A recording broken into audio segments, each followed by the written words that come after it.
Hello and welcome to another episode of the Three Donkeys podcast. My name is Adam Levitan. I'm one of the three donkeys. I am joined by two fellow donks, Jonathan Bales and Peter Jennings. Let's start with Peter, who has done 8 podcasts already today. He's living the hashtag regular employee life. Peter, what's going on, man?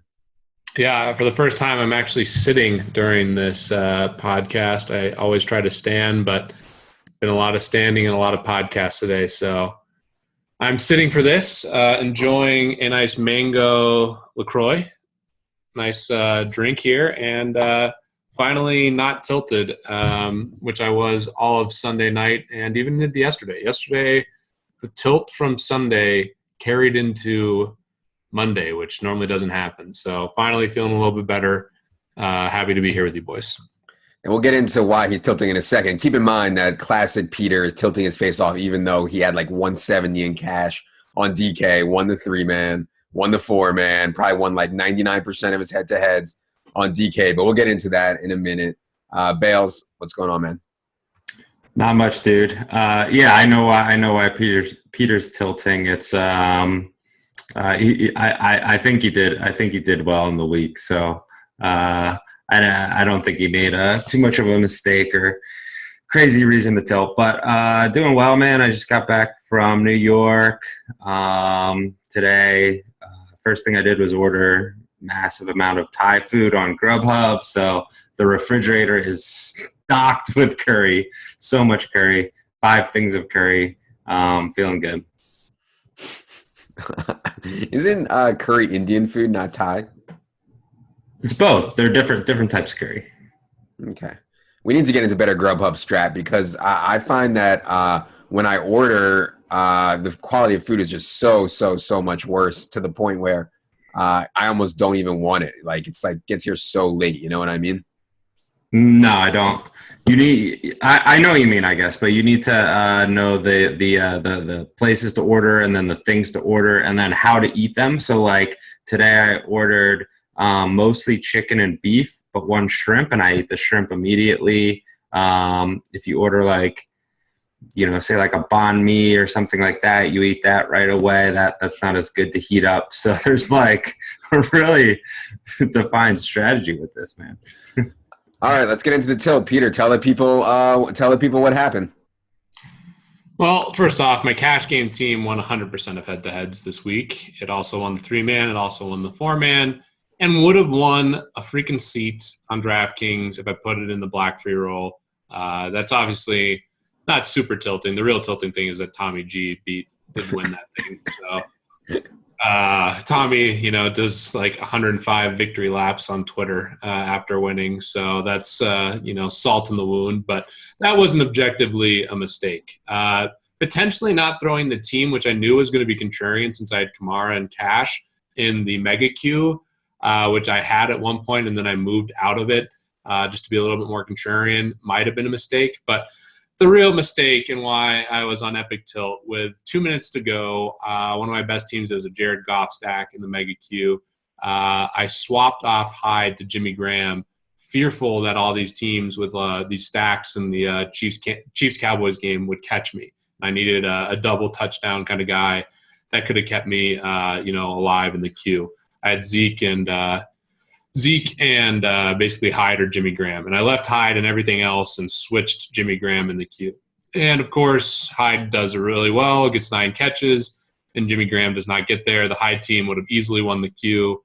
And, I swapped like a minute to go. I talked to Bales like during it with like 30 seconds. I'm like, I'm going to Graham. He's like, you should go stick with Hyde. I still go to Graham and go from, $66,000 seat to 0. Which adds to the millions of dollars I've lost late swapping. I'm the worst late swapper in the history of DFS. To be clear, you lost equity, not actual cash. For the people that don't know what Q is or whatever, Peter would have had to go down to Miami and realize his equity, which not saying he wouldn't have or would have, but I would feel worse about missing out on actual cash. You know what I mean? Well, I got the cash with the team in these other contests. It took like 6th in the 1,500. I've just made so many mistakes swapping. I'm so bad at it. I overthink it, and that's a good. No one wants to hear someone tilt when they have had a good week. But I had an awful September. This was the week that really felt like I had everything right. I mean, I was all in on Kamara, Burton, played Doug Baldwin in cash. Really just had all T.Y. Hilton, like 100% on DraftKings. Like, there's no way I shouldn't have just won the world. And of course, I figure out a way not to, get a Q seat. And now I'm entering 6K Qs in the primetime slates, and I'm entering the 6K Qs this next week. And I'll be dumping tons and tons of money trying to get to Miami, so I have incentive outside of watching you guys race. And one other final thing that is super tilting, the 3K on FD.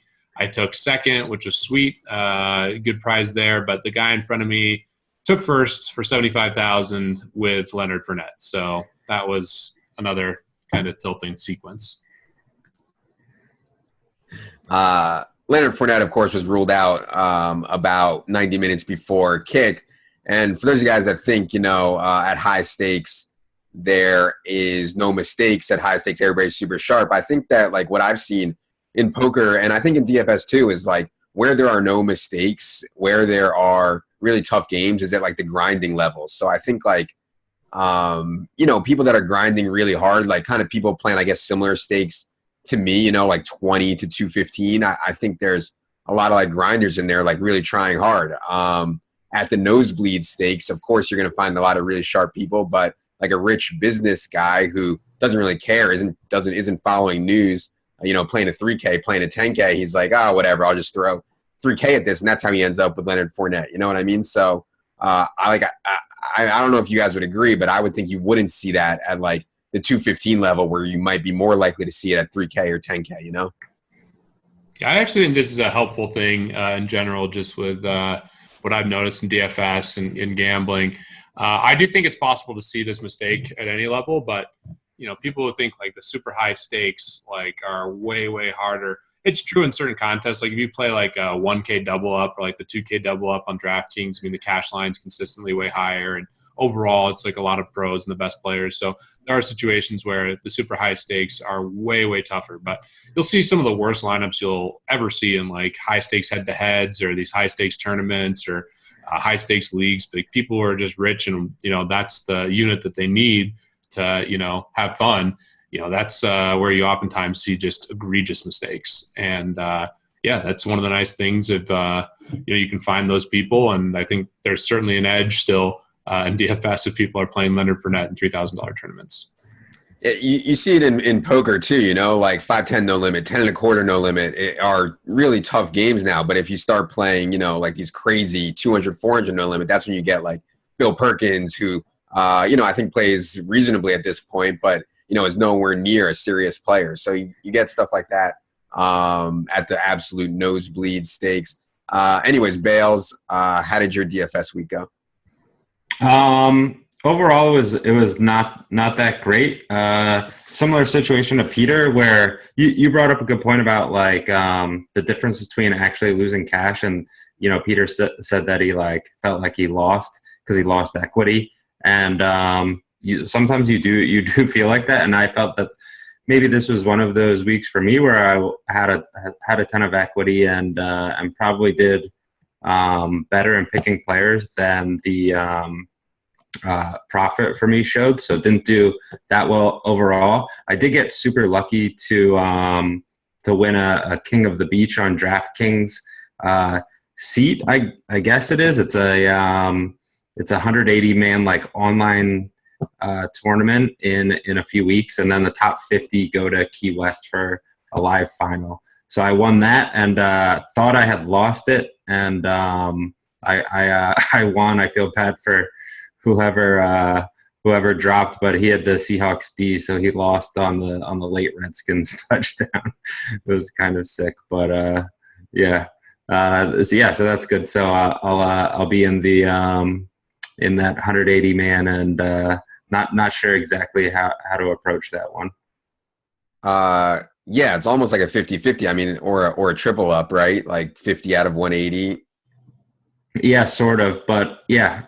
There's presumably there's a lot of bad lineups in there too. Like you probably just play a cash type of lineup. I think that's what I'll do, but we'll see. Yeah, I think my biggest regret from the week is that I did not play like the Goff stack in tournaments at all, and like that was something that I was really on. Goff ended up 5%. Loved Goff. Like talked about it in my article on Friday, and like we knew it's real concentrated in the pass game for the Rams. And then if you're going to bring it back, like it's real concentrated going the other way because the Giants don't have anybody else. So like I can't believe I didn't play Goff, Woods, Watkins with Ingram and Shepard. Like it's just like a total like ridiculous move not to do that. And then I was certainly all in on Kamara, like Peter said, in tournaments. I probably wouldn't have played Hilton. I kind of made a decision I was going to play Hilton 100% cash and not in tournaments. So that certainly cost me. But I don't know, Bales, what do you think about that? I mean, ownership, when we started the week, I had Hilton at like 9%. I didn't think anybody was going to be on him. I thought I was going to be like the only one. And then all of a sudden, everybody was talking about him. Next thing I knew, I had Hilton at like 26 to 30%, and he ended up like 33% in the Millie Maker. What did you think about playing Hilton at that ownership? Yeah, he was so in the 5K queue, he was I think 50.5%. So I didn't think he was going to be that high. I still played him. And in those types of line, I'm okay playing those guys. Like he's so cheap, and it was like, I don't know. It's so tough to get away from that, even with a wide receiver, even more so with a running back. That's more predictable. But I'm okay doing it more so now than in the past. If I have like some contrarian elements around it, where I think my lineup is going to have the same type of effect, where it can take on that ownership. So trying to look at it more in the view of the overall lineup than the player. So I've probably had what people would consider chalkier, like less contrarian lineups lately, even though I don't know that they necessarily are. But that has led me to play guys at that, not at 50%. I probably wouldn't have done that had I known that. But playing high-owned guys, if I think they're still really, really good plays, and there's like everything else puts me on those players. So I had Hilton. Overall, I still fade those players more so than probably the average person, but did have a bit of Hilton. I know we don't talk too much DFS strat on this pod, but I do think this is like the most interesting thing that has come up in terms of strategy is these high-owned, really good tournament plays. And I think the one thing that you have to be cognizant of when you're thinking about fading these guys is what the ceiling of these players are. And Hilton, I mean, at that price tag, like he literally has the highest ceiling of any receiver every single time he plays. Like the guy busts, 70-yard touchdowns basically more than any player in the NFL. So while the ownership's really high, obviously there's a lot of merit to fading him. Like that upside can just absolutely kill you. Whereas, certain weeks we've seen other guys 50% owned or whatever, and they don't really have that same ceiling as Hilton. So I think it's a combination of not just ownership, but also like the true ceiling and like the likelihood that they hit it. Like if you break down T.Y. Hilton's game log, like he's hit this ridiculous ceiling like 30% of the time. And that's something that I think is going to be somewhat consistent for him, at least over the next year or two, given the style of play that he has. And shout out to Hilton too. I mean, that play he had where, he faked like he was down. He knew that he hadn't been touched and he acted like he kind of played dead. The guy goes right by him and then he gets up immediately and runs for a touchdown. So you got to love it when the guys are that smart on the field. Yeah, two of those plays this year, Bilal Powell and now T.Y. Hilton. So absurd where like the defense thinks he's down, then they go off. All right, let's get to the topic everybody wants to talk about, cryptocurrency and Bitcoin. We saw BTC push towards new highs like every day this week. I believe as we speak now, it's like 7,300, whereas a week ago or 2 weeks ago was like 5,700.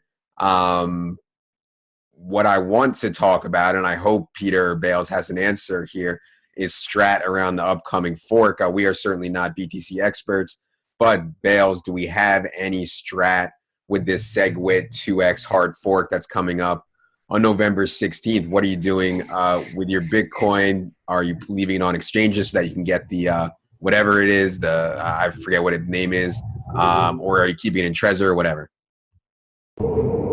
Yeah, I mean, any Bitcoin that I do own, I will try to get the 2x. So I'm not going to bypass that. But I think that, and I, like to hear what Peter's doing. But I think there's like a really interesting game theory problem here with like that's what everyone is doing, right? They're all and probably in addition to some recent news with trading Bitcoin, that's one of the reasons that Bitcoin's price has increased a lot is people are just like, okay, I'm going to load up on this and hold it and I'm going to get this free money. And it's like, you get a free coin. I don't know that it's necessarily free money and you take on a lot of risk to do it.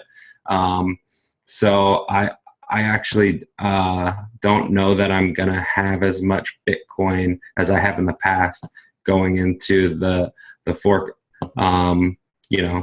We're like complete donkeys with this, but it would be a pretty simple math problem of whether you think the price of Bitcoin is going to decrease at a percentage relative to how much 2x you're getting and what you think that's going to be worth. And I think the futures market has it at like $1,100 a coin or something right now, which would be like, I don't know, one in 6.5 Bitcoin or something. So yeah, I don't know exactly what I'm going to do yet, but I think I'll probably be a little bit different than most people in that I'm not necessarily looking to load up on Bitcoin, and if anything, would unload Bitcoin before the fork. Yeah, I mean, from what I understand, one of the most important things is actually having your Bitcoin on a Trezor, which I've had for a while. Oh, not a while, but a decent amount of time now. I think that's also something that's really important, just from talking with people who are really familiar with the space, either having it on a Trezor or a Ledger. You are open to just any little bit of risk that, these exchanges get hacked. They're obviously honeypots for hackers. So you're just basically fading that super, super small chance every day that you have your money on an exchange. And, with a lot of these forks and different things, certain places have honored them, certain places haven't. I know that there's certain exchanges that are honoring this upcoming fork. But to me, I think it's really important to have it on a Trezor. And that's a really interesting process. One of the weirdest things about this whole thing is I have these words which is part of the security of a Trezor, actually in a safety deposit box. And that seems like this is where it starts to feel like you're a total idiot for having like a good percentage, not a good percentage. I have a decent bit of crypto at this point, but having this value in ones and zeros in the digital world, but then still having a piece of paper with 12 random words in a security box, that's kind of bizarre to me. But did you see go ahead. Did you see the article I retweeted about the guy who like lost his thing and he was trying to get it back? It was a really interesting story. Yeah. Did he have a Trezor? Yeah, but he lost his words and his pin. Oh, what a total moron. What an idiot. No, he had it on a piece of paper. He put it on the same one, which I think is probably a mistake. But then the cleaning lady like threw it out when he put it under his wife's pillow or something, and she threw it out. Oh my gosh! Yeah, I just opened it up. I'm definitely gonna read that. Yeah. That's one thing that I have a cleaning lady, and she does move stuff around, so I've had to like be pretty careful. Like this Trezor doesn't look like it's worth anything. I can even like this little thing holds like a good bit of. You got it on you at all times. No, I have it. I have the Trezor. I probably shouldn't have done that. Disclosing. Yeah. Pretty stupid. Yeah. But my words are safe. My words are very safe. That's interesting. I still feel like a fish, but it is weird. Like you go in and you put these words in a safety deposit box. Like I don't know. I've heard all sorts of crazy stories about how people keep their security around this stuff, and it is really interesting to me. The price, a lot of sharp people that I've talked to that have just been super long Bitcoin for extended period of time are voicing concerns about the future of the price, at least in the short term. So I really haven't heard anything bearish on Bitcoin up until recently, at least in the short term, and I'm definitely cognizant of that. I'm very curious to see what happens after the fork. Levitan, what's your strat, bud?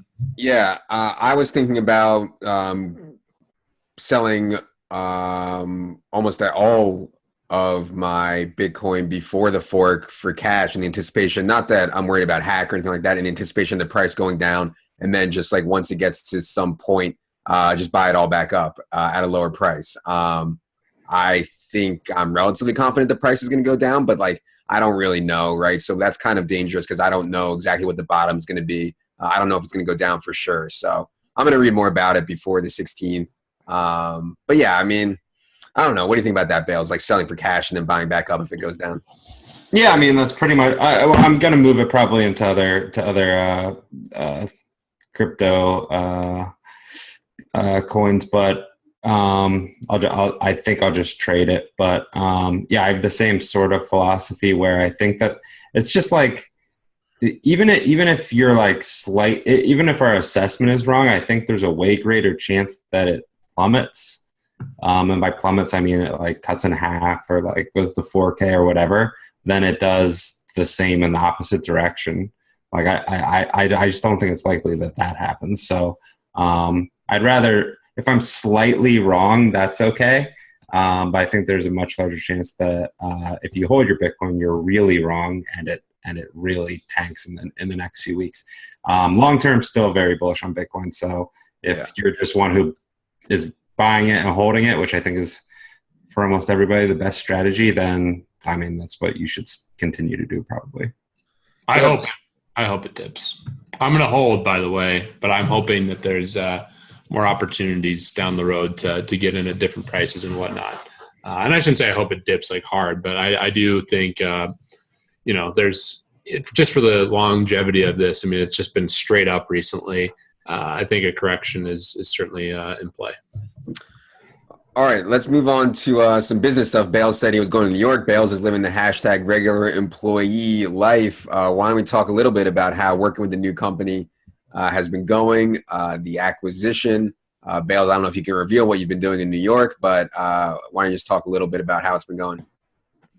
Yeah, I've been going to New York just to meet with potential CEO candidates for Action Network, and have some really good guys, and it's pretty impressive to meet with people that don't work in their boxers in bed all day. So it's like when you meet them, do you tell them about like your dick drawing expertise, and do you like have to like wear a suit and stuff like that, or how does that go?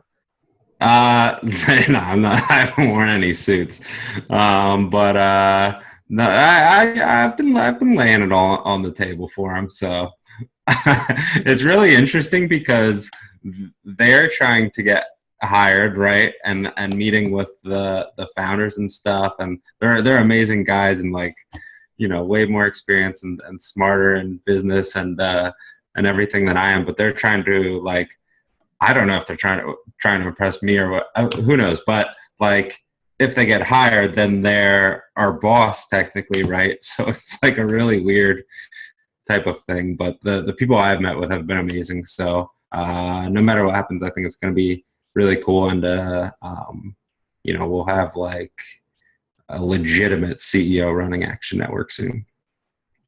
What else is going on with the acquisition? Anything that people need to know about what's been going on?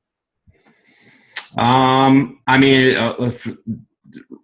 up until this point and in the near future, it's just going to be like behind the scenes stuff with integrations and things. So won't appear that anything is really necessarily going on, but there's a lot that's happening, and a lot of things that we're going to be making just like more efficient, that just takes time, a lot of overlap, and what we're doing, the three companies with Sports Insights and Sports Action. So yeah, I don't know exactly when there'll be like some big announcement about some new product or new site, but that's what we're working on right now. And in the process, I know everyone involved is learning a lot and doing real business, I guess, learning from people that are much more experienced and stuff. So it's been a different experience for sure for us, but I'm learning a lot along the way.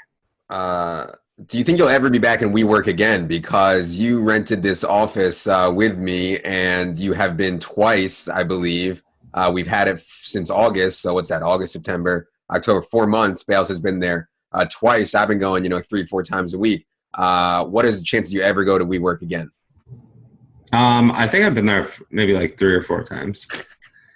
But chances I go there again, very high. I was planning to go later this week. The big thing was that I got that because it's right next to our gym, and we were going to play racquetball all the time. So there was more of a reason to go out there. So when can we play racquetball again? That's when I'm most likely to show up. Yeah, I'm meeting with Dr. Wang on Tuesday, and hopefully he gives me the. Dr. Wang. Hopefully he gives me. That's his real name. Hopefully he gives me the okay. Are you sure it's Wang? Does he say Wang? Oh God, I don't know. Could it be like Wong? Yeah. Hey, Dr. Wang, can you check out my pinky?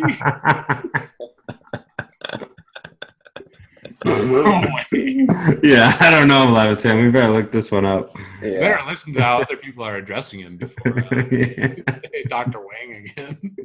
His biggest pet peeve is being addressed as Dr. Wang. Levitan's dying over there. This is great news. Levitan, we booked 500 at 3-1. Yeah. So yeah, let's move on to this mile bet because hold on. Before we move on, I just want to get some details on this Bales thing at the office and also some racquetball. And we'll move to the mile. How much are you paying for this office, Bales? WeWork? I don't know what we pay, $400 a month or something.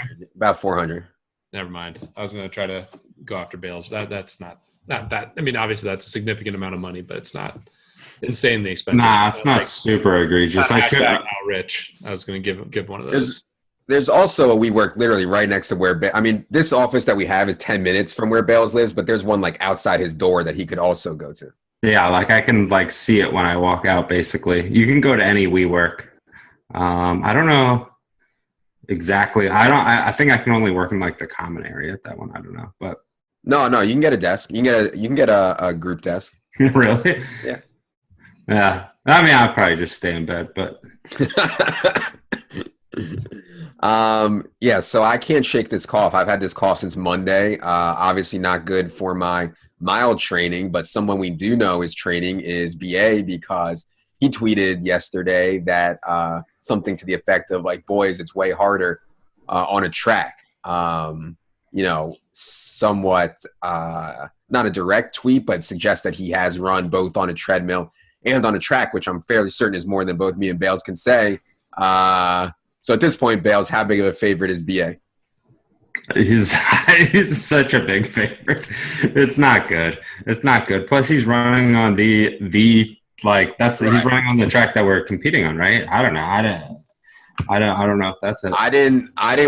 That's a classic move by BA too. By the way, is to get some subtle little advantage on something like that. Just to let you guys know, we've contemplated. There's been a lot of props, and BA's always had these little things. And probably my favorite BA moment, by the way, just to give you guys the mental edge stuff he tries to pull, which he does think is big. He's played Stephen Bass a bunch in this 0-0 bet. And the one time he's beat Steve in not the one time he's beat Steve in many things, but his his biggest victory was beating Steve at Cordillera, this great golf club in the mountains. And he beat him in golf. And the next time they played tennis, BA shows up with a Cordillera hat. He's all about those little mental edges. I'm sure he'll have some like track picked out that I don't know. He'll have something planned for you boys. Yeah. So I'm all about like no excuses, right? But I did want to point out on Twitter that he's training at the actual track. Like that's huge. Like the home field advantage. I don't even have a track I can train at. You know what I mean? Like he's training at the actual home field track. Like we should be probably gonna buy some special shoes for this track or something. Yeah, he's gonna come out there with like spikes and stuff. We didn't even clarify no spikes. He's gonna have some. I'm just telling you, BA is he's a sharp cookie. He knows what he's doing. But I need more motivation, Bales. I mean, we have I think 4K against each other now in total, 2,500 plus 1,500. I mean, do you want to go another 1,000? Just me and you heads up. I don't know what's prompting this because I asked for more earlier and you were reluctant. I need more motivation. Yeah, I have run, but I just don't know that I even have a shot. I mean, maybe I do against you. It's that even that isn't good. But yeah, of course, I'll do another 1K, whatever you want. All right, so now we have 2,500 at 2-1, just me and you, and then another 2,500 as part of the bet for whoever wins the race. That's right. Also at 2-1 for me. Right. So can we get some more racquetball bets on the table, boys? Peter, do you want to do anything with me at 6-1? 0. I'm not running. No. Me against Levitan at 6-1 or. Bales, you haven't been very inspiring on our calls recently. You said, to quote you, you said you've been eating bad, drinking a ton, and not training. We still have like 5 weeks. Yeah, I know. Talk to me 2 weeks out when I get started. I mean, Levitan looks like he's dying over there. I mean, I kind of want to take some action on you. I mean, we are talking about the whole. I'm not gonna lie. I've been running. Like, I'm not like I have a chance right now. I just added up. I have a chance to win 9K. Like, I'm 100% training for this. Like, 100%. So, I mean, I'm not saying that like I'm in great shape, but I'm not gonna lie and say I'm not training. You know. Are you training more than for our mile? Not yet, but I think by the end, hopefully, I will be. I don't know. I mean. Yeah, ours was unique in that you could see that I like couldn't breathe playing racquetball, so it was like, a little different. Now we have this complete wild card in BA. Like, yeah, I know. I'll take more action on BA. I will do that. Fuck. You give me 4-1 against BA at this point. He has the home track advantage. Yeah, and he also like the home track. We were kind of joking. It can't be worth that much. The home track, like the climate. He's accustomed to the climate down there. I mean, you're really reaching. Like if you're running in like Colorado, I'd say yeah, that's a freaking massive advantage. But it's worth at least a half a second. Massive. I mean, I definitely want to short Bales if he's going to try to get out there and try some mental magic or something. I'm gonna have. I've thought about that. I'm running the race in my mind once again. Like Bales just starts off slow and like the first lap, like just stays right behind, and then lap 2 just goes like full on sprint. Fuck, that was my strategy. I'm gonna have to come up with a new one now. No, I'm gonna have something good. Yeah, I mean, I think you're going to need a lot of help there, Bales. I do think that your ceiling is high, though, if you focus.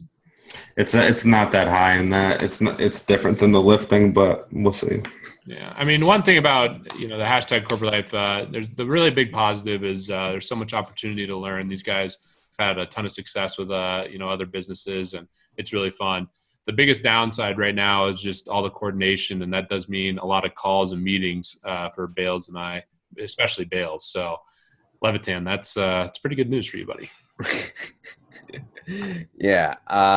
Hashtag work for yourself life has worked okay for me, but we'll see. All right. Anything else on Miami and the trip? I booked my flight, by the way, so 100% going down. I'm getting down to Miami Wednesday night. I hope you guys will be down there, and I'm going to fly home on Saturday. I have a wedding Saturday night in New York, so.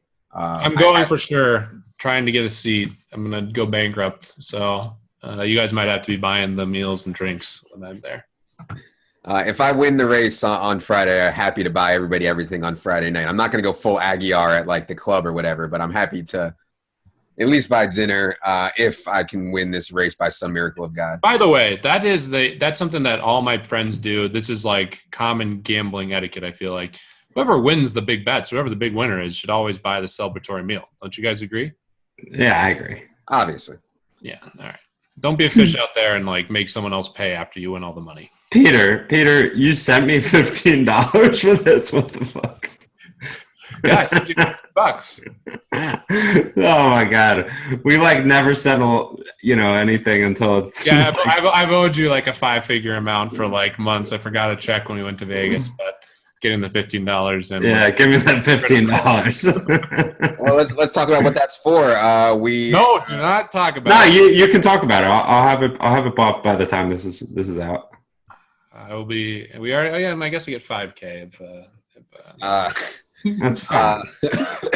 So the idea is at some point, I don't know when, probably not until the spring or the summer, something like that, do a full-out combine, NFL-style combine, and a gambling Olympics. And I think Peter had the right idea where a lot of these games that we all play, we'll play a poker match, we'll play a DFS game, we will bet on sports. What else can we do for gambling Olympics, Peter? Do whatever, fitness props, but just kind of everything at once, and do it over like a weekend or like maybe a Thursday to Monday or something like that.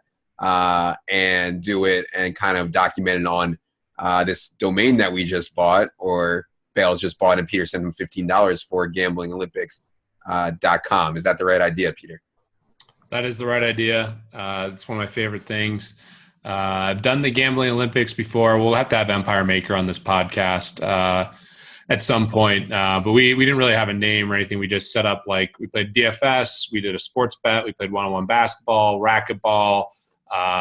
We each took a side of a game, basically just trying to gamble on everything under the sun, and kept track of it and had a big win, a big amount of money for winning the overall. And I think the Gambling Olympics could be epic. And we got some pretty marginal contestants between the three of us, and hopefully we'll add some more degenerates that want to get in on the Gambling Olympics. Bales is the domain purchaser in the group. Bales, how many domains do you own, and have we secured gamblingolympics.com yet? I'm logging in to PayPal right now. How many do I own? Maybe like 5 domains or something. Oh, that's it? Yeah, I used to own more, but they never came to fruition, and it's just become a hassle. So I don't own that many. Maybe 10. I don't know what it is, but nothing that significant. Do you own a bunch? No, just a couple. One thing that I was thinking about is where did actionnetwork.io come from? Once people can start buying IO and all these other weird things, then your domains are essentially valueless, right? Because you can just get gamblingolympics.io, no?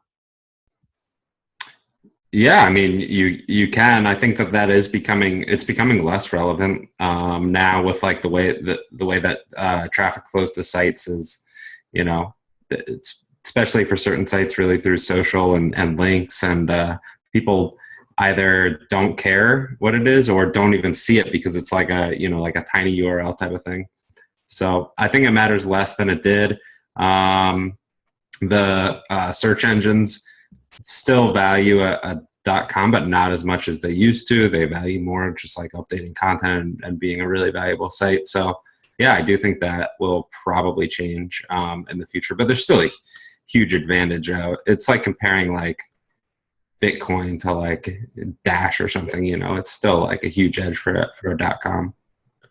All right, this has gone on way too long already. We better get to the bets and get out of here. Last week's recap, I went 2-1. I was looking like I was heading for a win in the bets, and then Bales gets 27 points in the fourth quarter of the Packers-Lions game on Monday night to somehow find his way onto the over. I believe Lions scored as time expired. I was already sleeping, but as time expired on Monday night. So we chopped up Peter's money, who lost the bets yet again. So I believe Peter picked first last week. I am going to go ahead and do the honors of picking first this week, and my first bet will be the over in the Colts-Steelers game. I believe it's at 44 right now. These Colts games just keep posting really low totals, and I think a player like Jacoby Brissett, who makes a lot of mistakes but also is showing capability to make a lot of big plays. And while I do think Steelers defense is underrated, they're really good, I think playing at home on the turf will be a good spot, or a reasonable spot at least, for the Colts to score a little bit. So over the 44 for me for my first pick. Bales, go ahead. Just got Gambling Olympics, so we're good there. I'm going to... Deserves a round of applause right there. That's strong. Thanks for that money. That was definitely worth it. I'll take Atlanta, Dallas under whatever it's at right now. I think it was 50.5. It opened at, I think, 53 and moved down. So stinks I couldn't get it earlier. But yeah, I mean, the Falcons in their last 5 games, I think, have scored like 17 points on average. And those teams can potentially, especially the Cowboys, be slow paced at times or all the time. And I think that we have both projected in the bottom 20% in projected plays for the game based on pace and game situation. So I think that's a situation where maybe not so much the Cowboys, but the Falcons are going to score. It's more so a game that seems like it's going to be a shootout that maybe doesn't have as much of a chance as people think. Before you go, Peter, for Scott the intern, the line that Bales got is 50.5 on Fantasy Labs right now. And my total is actually 43.5, which is good news for me. So over 43.5 in Steelers Colts. Go ahead, Peter. Yeah, shout out to Scott, too, for sending us a picture to motivate us for tonight, a picture of the trophy. Legendary stuff there.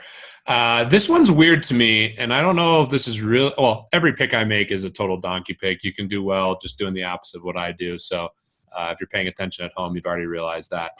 But this one is interesting to me. There actually might be some data here, and I'm trying to figure out what's going on. I'm going to take the Falcons -3. All the bets are coming in right now on Dallas. I do think Dallas is likely to be without either Dez or Terrence Williams. Levitan, I'm sure, will be talking about Christ Butler a lot this week. But the Falcons had a weird line move as well against Carolina. They became big favorite. Well, not big favorites, but the line moved heavily in their favor on the road. And now this ticket here, which, all the tickets are coming in on Dallas, and it's still on Atlanta -3, suggests that sharps in general are expecting some touchdown regression again for the Falcons. Obviously, they had expectation to kind of regress, back towards being not unbelievable like they were last year, but I think it's come too far. I think they'll be efficient in the red zone, and I really like this spot here for the Falcons, just in terms of a game theory perspective, knowing that all the tickets are coming in on Dallas and the line hasn't moved. I'll take the opposite if you want. Let's double down. So we haven't had a prop bet in a while. That's good. Yeah. Yeah, that Falcons line move last week was so weird. Did move 5 points, but I would say went from Panthers 2.5 to Falcons 2.5. Isn't as significant as it sounds, all through dead numbers, but still thought it was really weird. And yeah, I think that perhaps sharps have not moved power ratings on the Falcons enough off of last year's just like massive outliers. So I don't know. I've wanted to be low on the Falcons all year, but I do like this spot for them at home against Dallas. I would side with Peter over Bales' Cowboys here. By the way, Bales is living in Philadelphia wearing a Dallas Cowboys hat as we speak right now. Just total cockroach scumbag. And I'm not even an Eagles fan, but just so absurd. Whatever, man. All right. For my next selection, I am going to go with the Bills. I believe I'm getting 2 here. Let me make sure before I say it. 2.5. I'm getting 2.5. Yeah, home game. It's just like when the Bills play at the Ralph as a dog, I usually want to be on them. And I do have a lot of respect for the Saints defense, but I'm not going to go overboard and say like all of a sudden they're taking this defense on the road and just like shutting teams down. So I'll take the Bills plus 2.5. I'll go Redskins. I think it's at 1 at home against the Vikings, and I more so probably than anyone just pick quarterbacks, and I think that Kirk Cousins is actually a really good quarterback, and playing a not great quarterback in Case Keenum at home, and don't really understand why he would be getting a point in that situation. I think that should be like -3 Redskins. Does seem like a weird line. Go ahead, Peter. I'll take the over in the Rams-Texans game. I think the Rams, we've seen them playing at the fastest pace. Obviously, they're adjusting for their team total, and I know Savage is really bad, but could see a lot of garbage time here. I think there'll be a lot of throwing. I will take the over in the Rams-Texans game. All right. Last game for me is going to be the Colts. I will take the double-digit home dog. I'll grab the 10.5 here with the Colts. There's like differing data on how teams perform coming out of a bye, and some of the stuff that I've seen lately suggests that teams aren't as good coming out of a bye as perhaps we suggest or think they should be. Excuse me. So I think the Colts, are better than people give them credit for, certainly offensively. So I'll go ahead and grab 10.5 at home here. It's interesting with some of those numbers, if people are talking about just like straight up performance or if they're just talking about betting the spread, and a lot of that is factored in. So it's like, to me, seems impossible that a team would, not impossible, but they should be better coming out of a bye, right? They're probably healthier. They had a long time to game plan. That's a huge edge. There's like a little bit of what people call a rust factor type of thing, but like, I don't know, they're professional football players. Like, I don't think they get rusty from 1 week off, right? Like, they should be better coming out of a bye. So I don't know. I don't know the exact numbers, but sometimes people confuse an edge betting the spread or an edge in DFS with salaries versus just like straight up on field performance type of thing. I will take the Dolphins plus 10 at Carolina. I think the Dolphins are awful. But I think that one of the bets I was going to make was the under in this game, even at 39.5. I just think that there's going to be no points, and it's just really, there's going to be few plays. Miami, we have actually the lowest, the fewest projected plays ever that we've ever had a team. And it's, that's not good for them, but I think the game is going to be super low scoring. And in that case, it's going to be really hard if the game does go under, it's just really difficult for the Panthers to win by more than 10. Currently, the Dolphins are at 14.75 implied points. If they score like 17, then we need the Panthers to score over 27 points for them to not be able to cover. All right, boys, it wouldn't be a Three Donkeys podcast without me doing something very donkey-ish, which I have done already on this podcast, but I will put a cherry on top and take the Broncos plus 7.5 against the Patriots. The Broncos have been pathetic. They've looked just freaking terrible, but I'll take 7.5. We've had the Patriots number, especially at home, and hope that somehow we get decent quarterback play. All right. That is going to do it for another Three Donkeys podcast. You can check out the website with like standings and other stuff at the3donkeys.com.